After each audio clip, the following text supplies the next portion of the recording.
wanna do, 'cause I'm just a sinking ship, and you're just a pair of lips that I've lost in the moment. All I want is for you to come back.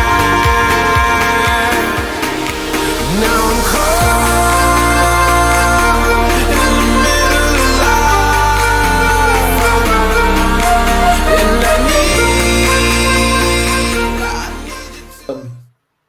coordinated between the United States, United Kingdom, possibly France, Turkey.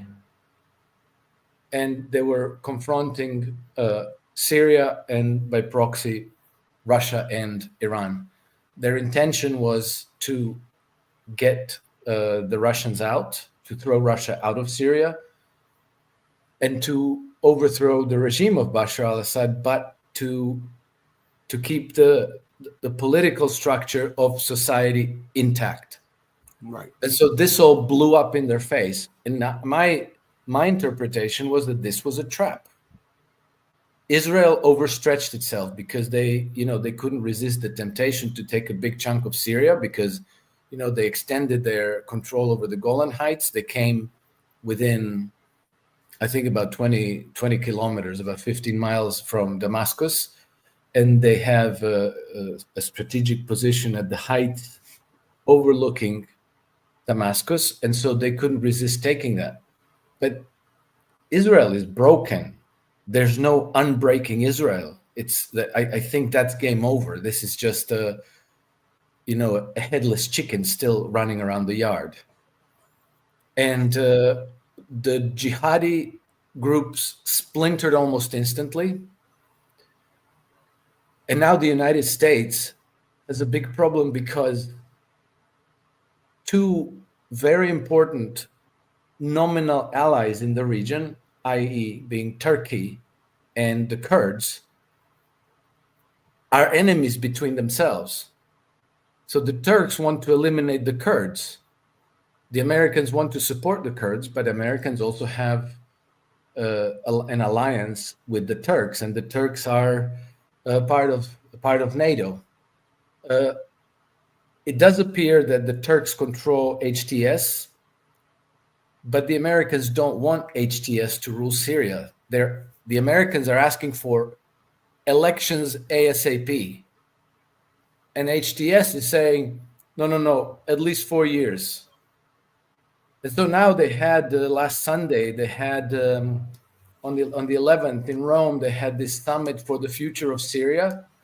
Well, neither the Turks nor the HTS representatives were invited. So you have France, Italy, Germany, United States, and the United Kingdom discussing the future of Syria, how it's going to go. But HTS, under control of Turkey, has formed the government in Damascus. So it's a complete dumpster fire there. And I think that, ultimately, the West is going to lose this one because the political and military force that dominates in that region is Iran. Iran is also allied with Hezbollah in Lebanon.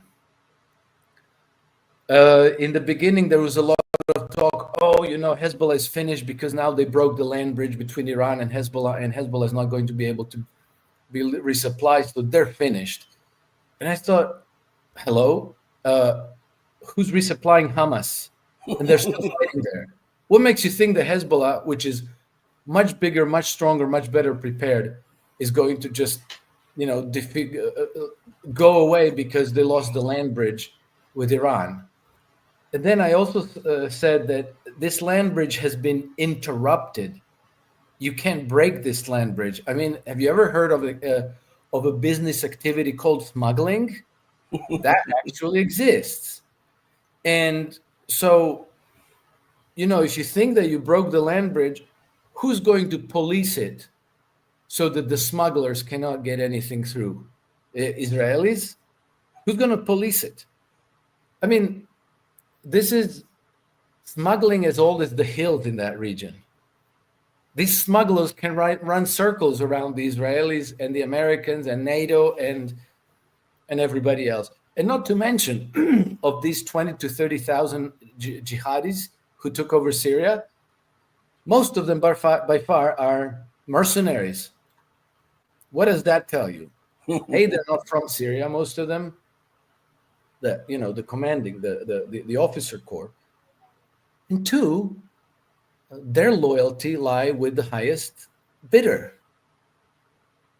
So, if the Iranians and Russians offer them more money, or the Chinese offer them more money, they're gonna fight for them.